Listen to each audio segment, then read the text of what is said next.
You're welcome back. With me in the studio is Fred Nziako. Fred Nziako is a legal practitioner, a human rights activist, and equally a politician. So we brought him here today because of the very important topic we'll be discussing. And there's no other topic than mandate and mandate protection.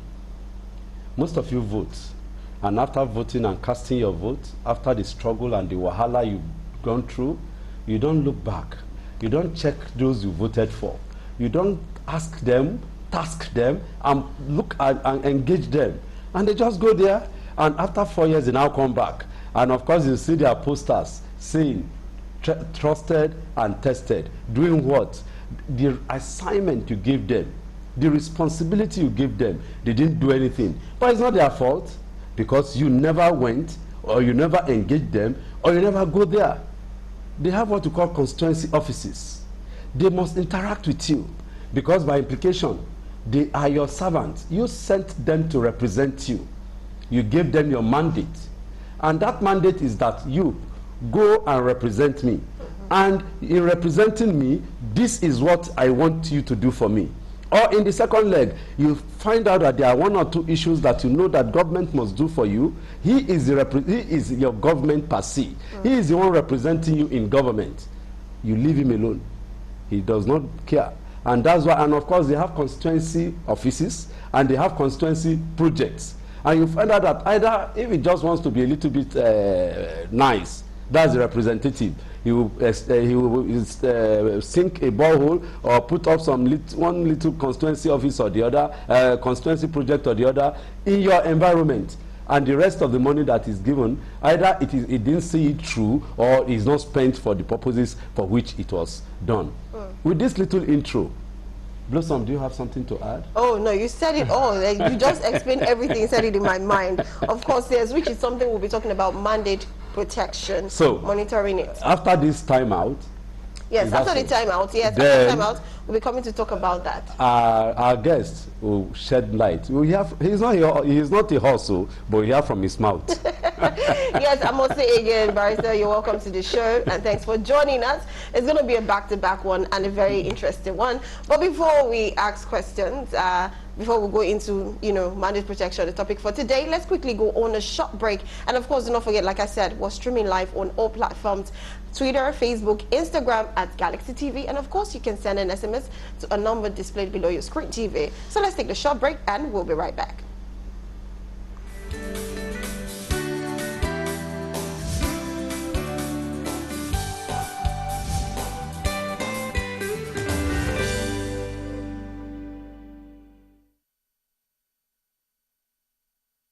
As the build-up to the 2023 elections continues to gather steam, residents in Ogun State are demanding from political office seekers quality representation, regular engagement with electorate on their plans and aspirations for the office.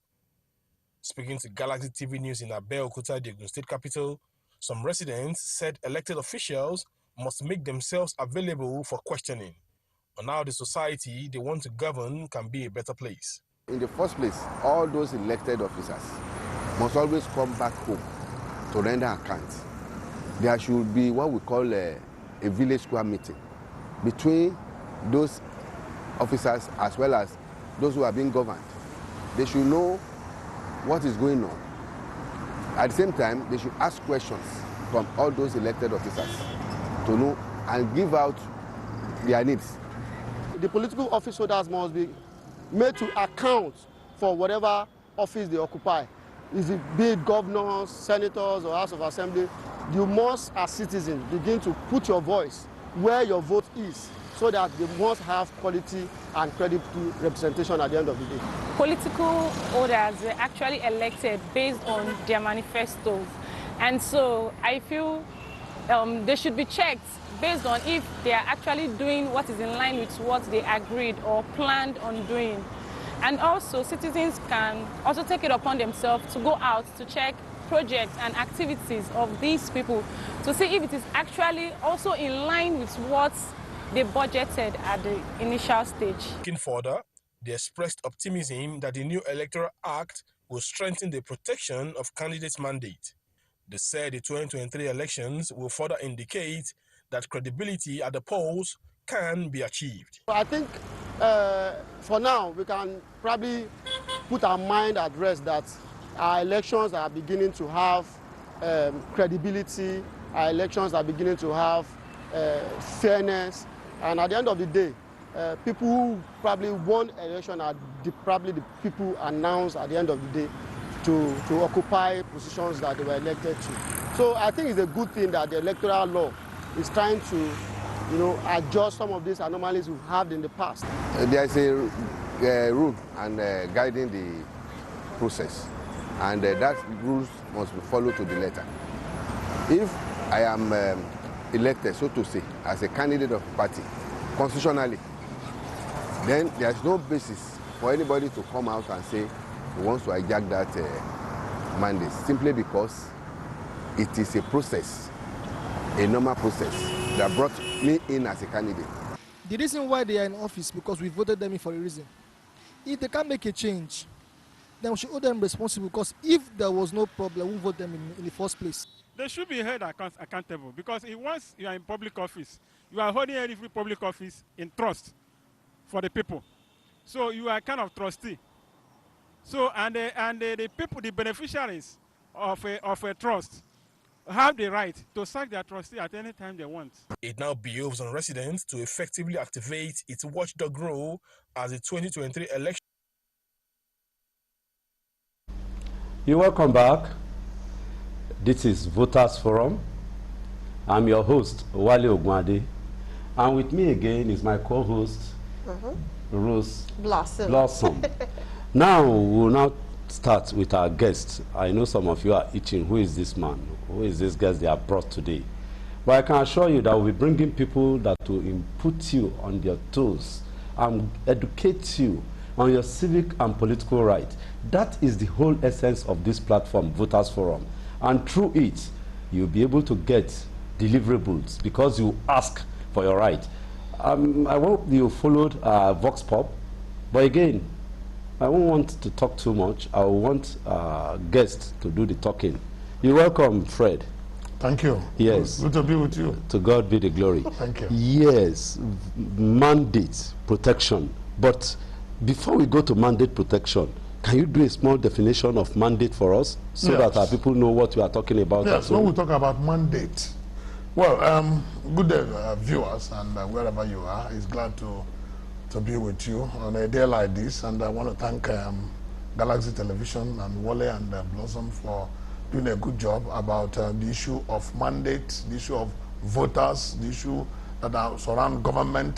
This program, this program called Voters Forum is the first of its kind, and is a quintessential program because you think it is not important, but by the time you now sit down to look at the nitty-gritty of issues around governance issues, you know that it is important that the leaders and the followers are brought on the same page. Yes. A follower cannot follow where he or she does not understand his or her responsibilities. Yes. The responsibilities start from the very point where you give your mandate. Yes. Your mandate to the leader. Yes. Because in a civil society, in a civilized environment that we operate, that is not an animal kingdom, where people surrender their collective mandates, individually and collectively, to a group of people selected through an electoral process to lead.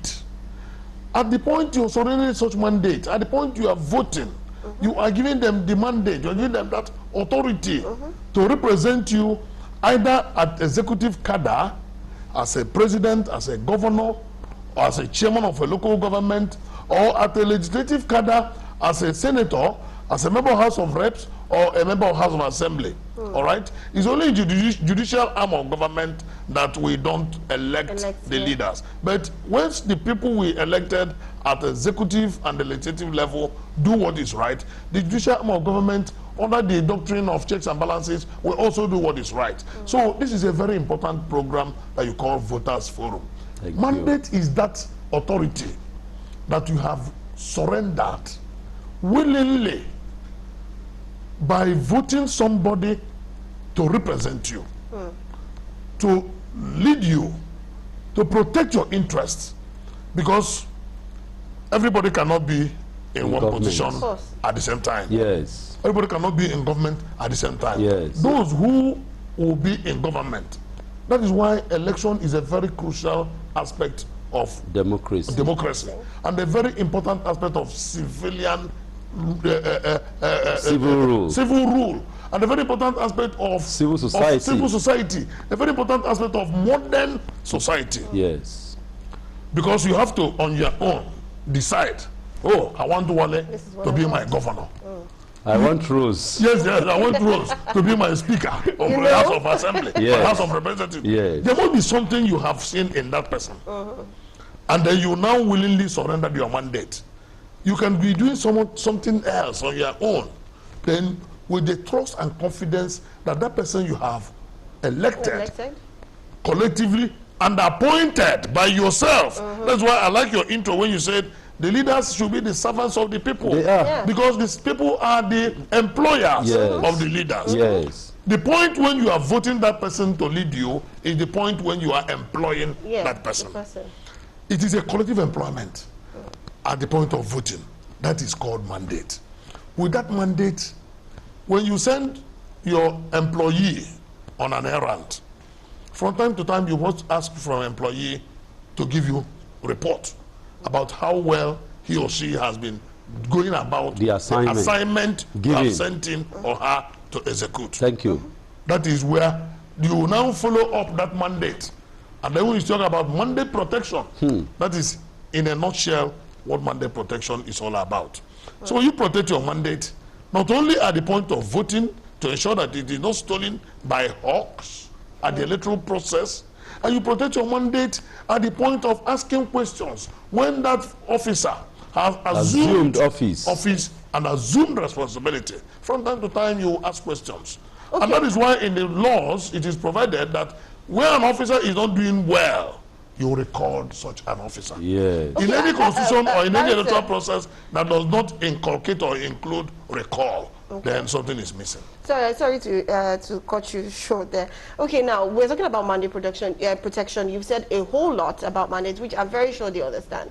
I'm very sure the question probably in their mind is, how do I actually protect my mandate? Yes. Can you please educate? There are so many ways you can protect your mandate. First, at the point of giving that mandate, that is at the point of voting.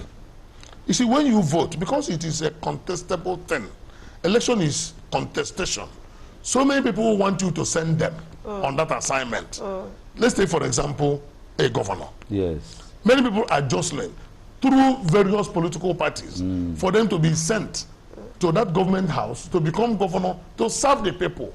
In the midst of that jostling and the midst of that contestation, you have to be sure that the person that you have given your mandate is the person that really carries that mandate.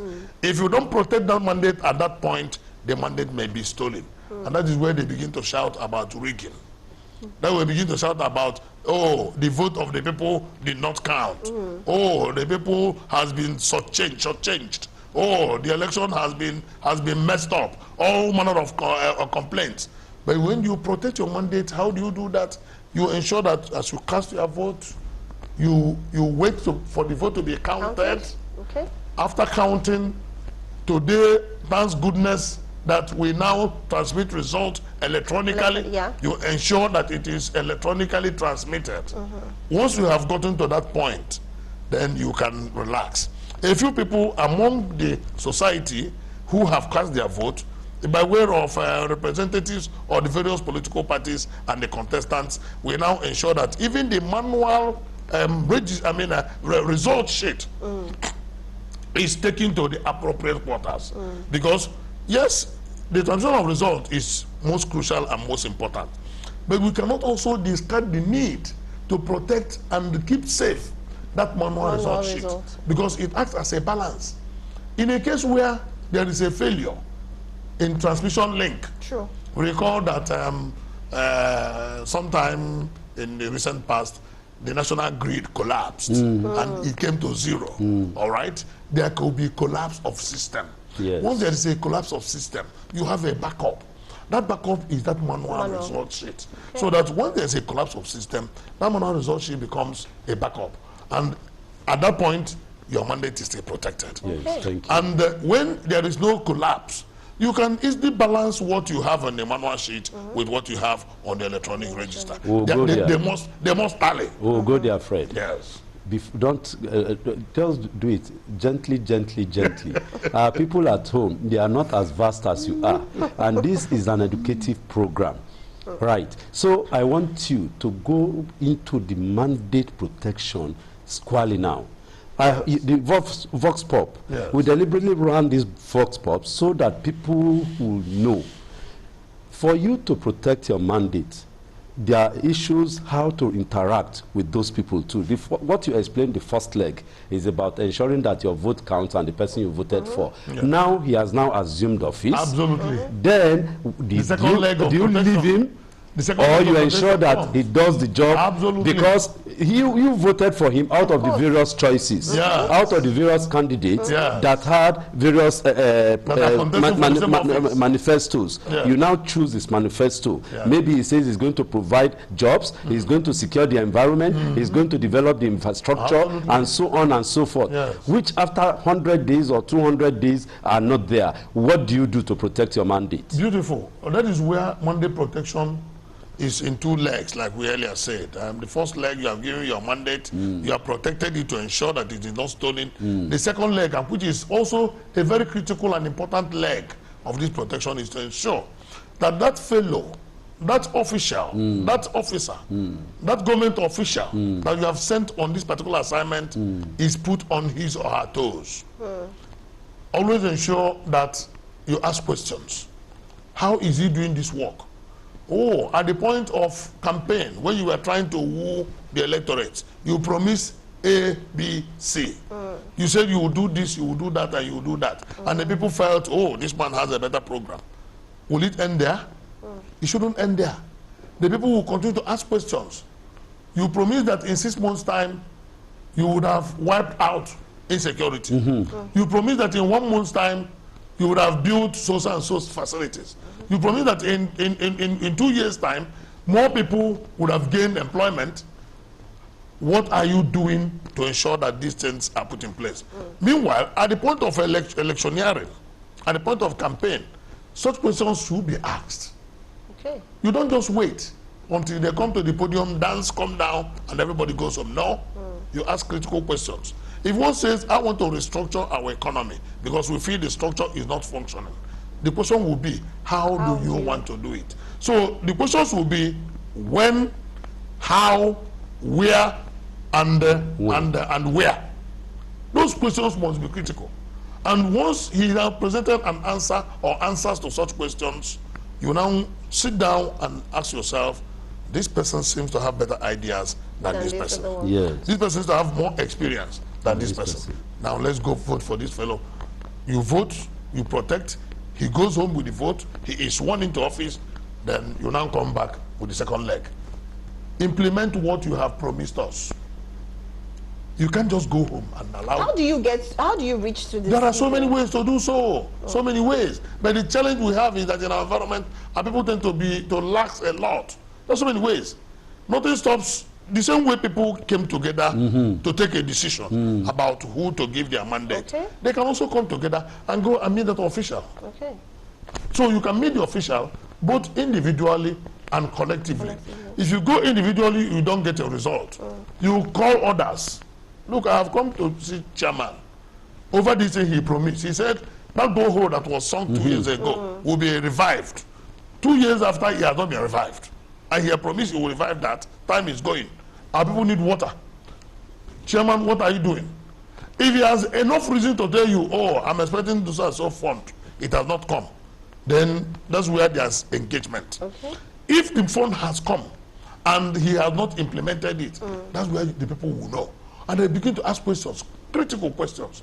And when at individual level he has failed to give answers, and you come as a group, and he has failed to give answers, that's when you now know that power has entered into his head. And that he's become power drunk and has abandoned or abdicated his responsibility or abandon the mandate of the people, at that point, you begin to think of sanctions.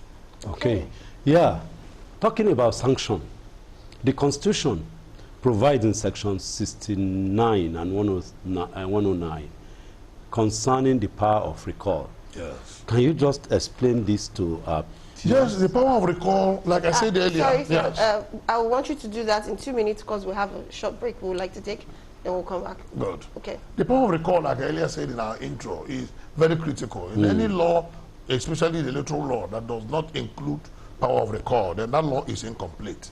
Because it is taken that when one has come to offer you a program, the next thing is, has he been able to achieve what he has promised? It presupposes that if he has failed, then, and he does not have the capacity to even implement it, that means he has to be recalled. So that recall is very important. The challenge we have in our climate in Nigeria is that the steps, the procedures for recall is so draconian, so Herculean, that it is not always easy to recall. And then in our advancement in our democratic experience, we want to urge those who make our laws to make it a lot easier for this recall to take place. Yes. Maybe after the break, we'll come on that. All right. Let's quickly take a short break. We'll be right back. And of course, when we come back, do not forget we're streaming live, like I said, and there's a number displayed below your screen TV where you can send your messages to. Please indicate your name and where the message is coming from. And of course, we're streaming live on all our platforms. So let's take a short break and we'll be right back to continue the program.